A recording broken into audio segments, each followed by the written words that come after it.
Freebie देना ये कोई अपराध नहीं है। संविधान की एक अनुच्छेद का जिक्र भी कर दिया। ये तो देश हित में, समाज हित में किया जा रहा है।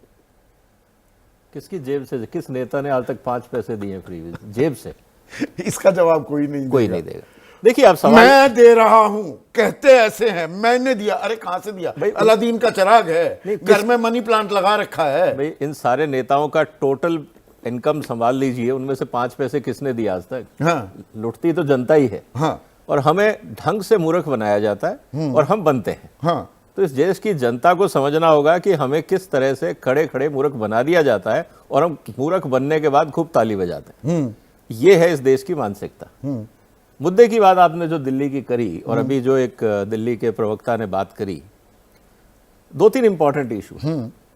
दिल्ली का टोटल रेवेन्यू जो है वो है करीब 62,000 करोड़। ठीक है। जितनी स्कीम दिल्ली की सरकार ने अपने बजट में डाली, अब दिल्ली सरकार का बजट उठा के देख लीजिए, मेरे पास सारे आंकड़े मैं आपको बता सकता हूं। उसमें सबके अंदर इंक्लूडिंग कैपिटल इन्वेस्टमेंट करीब 30% कम है। बाकी सारी स्कीम्स में 40 से 60-66% तक इन्वेस्टमेंट कम हुआ है। ये मैंने आंकड़े मैंने पेश किए हैं अपने। अब सवाल इस बात का है कि जब आप 2100 करोड़ की बात कर रहे हो, अभी आपके पास बजट नहीं है 62 करोड़ में, 62,000 करोड़ में, आप अपना इस साल का 2100 रुपए, 2100 रुपए महीने की जो आप बात कर रहे हो वो बनता है करीब 20,000 करोड़ रुपए सालाना। ठीक है।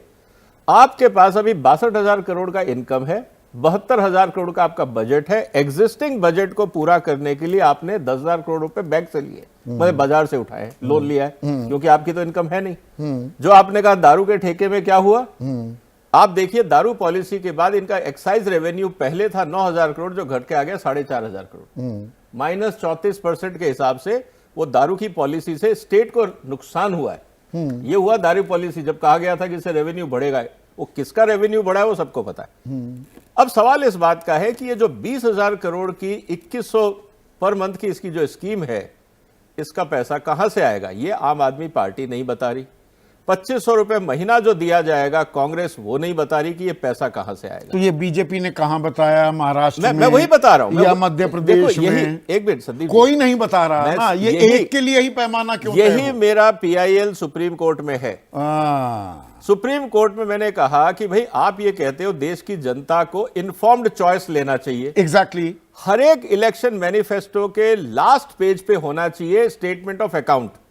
आपने जो जो घोषणाएं करी उसका टोटल एक्सपेंडिचर आप बताइए और ये भी बताइए कि ये पैसा कहां से आएगा। अब ये बहुत बड़ी गलतफहमी है कि साहब सरकार के पास जानकारी है, हमारे पास नहीं है। हर स्टेट का हर साल इकोनॉमिक सर्वे रिलीज होता है, कितना रेवेन्यू जनरेट हुआ बजट डॉक्यूमेंट होता है, सारे आंकड़े सबके पास है।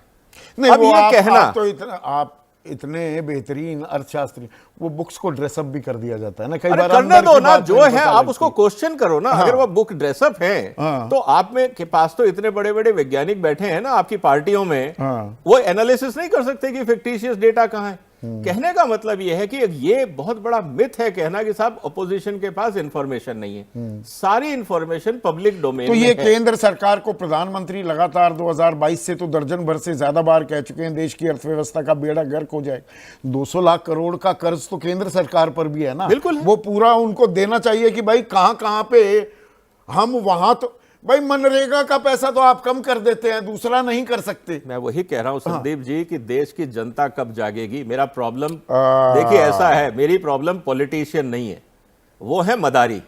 बहुत है देश की जनता। आपने 1 मिनट, इन बंदरों को जो नचा रहे हैं मदारी, अब मदारी की एफिशिएंसी पे क्वेश्चन मत करो, वो मदारी एक्सपर्ट है। बंदर क्यों बन रहा है आम आदमी? बंदर क्यों बन रहे हैं, सवाल ये है। प्रदीप कुमार हैं, उत्तराखंड वासी हैं, दिबांग। वो ये कह रहे हैं कि ये फ्री की रेवड़ी नहीं है, असल में नेता जनता की टांग तोड़कर उसे ही बैसाखी पकड़ा रहे हैं, जो बात विजय भाई भी कह रहे हैं।